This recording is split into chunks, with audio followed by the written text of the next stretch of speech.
Está entrando no ar o Pode Contos do Pierre André. O Pode Contos do Pierre André.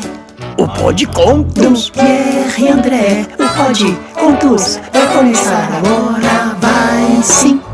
E a história que você vai ouvir agora é Margarida.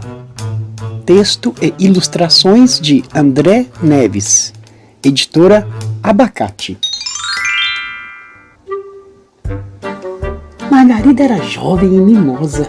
Seu olhar manso sempre cintilava para o horizonte quando imaginava que lá, a perder de vista, o mundo poderia lhe reservar grandes surpresas. Todos diziam que o destino das vacas era ter muitos filhos. Com os anos, elas eram levadas para descansar num asilo ou contratadas para trabalhar numa grande fábrica de bolsas, sapatos e tapetes. Mas Margarida poderia acreditar que, por gratidão, todas ganhavam dos patrões uma bela viagem de balão. Assim lhe contou sua mãe quando partiu para conhecer o mundo. O tempo suspirava longe e Margarida não queria esperar para conhecer o mundo. Além disso, ela também não suportava a ideia de casar com o Otávio, o único touro da fazenda. Para as outras vacas não existia nada mais importante além daqueles pastos. Mas para Margarida havia um mundo e nele, com certeza, alguém diferente e especial. Não tem jeito, querida, disse Clara, a galinha bisbilhoteira que escutava até pensamento.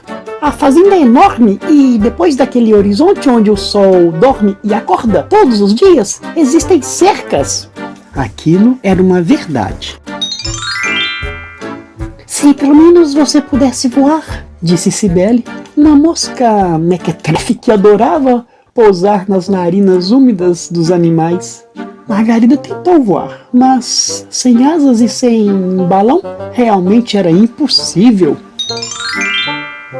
Se pelo menos você pudesse pular, disse o coelho Caco, enquanto ensinava seus filhotes a darem grandes saltos. Margarida também tentou aprender a pular, mas era pesada demais. Se pelo menos fosse pequena, poderia passar por debaixo da cerca, disse Lui, um ratinho muito esperto.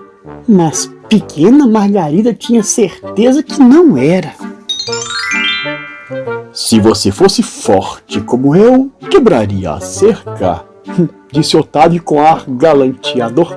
Margarida nem deu ouvidos.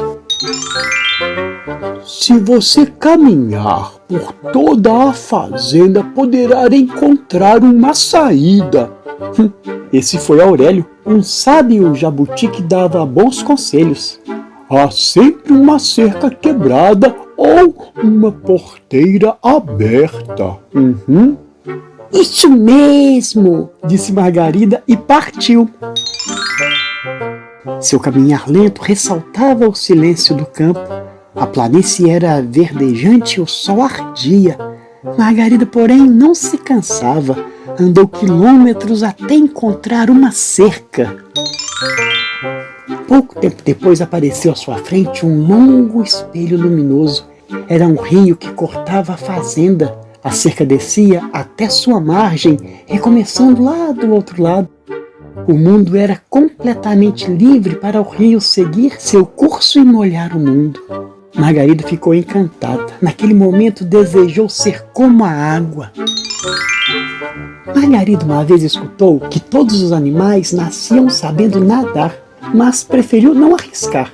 Então sentou numa pedra que caía sobre a margem do rio e ficou imaginando numa forma de escapar.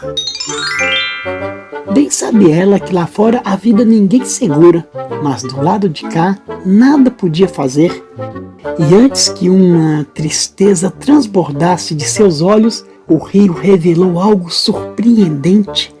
Lá do fundo surgiu Alfredo, um grande e elegante peixe-boi que passava por ali.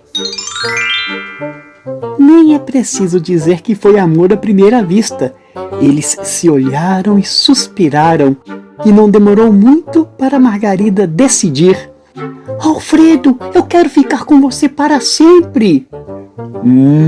Eu também, Margarida, mas sou boi encantado e das águas não posso sair. Por que não vem comigo? Perguntou ele. Assim podemos conhecer o mundo por essas águas que abraçam o mar. Aquela era uma decisão importante. Por isso, Margarida pensou. Antes de responder, pensou novamente e repensou. E quando o sol enfraqueceu, deixando rosado todo o céu, Margarida já sabia que Alfredo seria para sempre o seu verdadeiro e grande amor. Então ela encheu o coração de confiança, fechou os olhos, prendeu a respiração e mergulhou. Hoje eles nadam o mundo pelos 7 mares. Alfredo, o elegante peixe-boi, e Margarida, sua mimosa vaca-sereia. E o Pô de Contos de hoje entrou pela porta de uma casa e saiu pela janela de um castelo. Se vocês gostaram, aguardem o próximo, quem sabe, mais belo.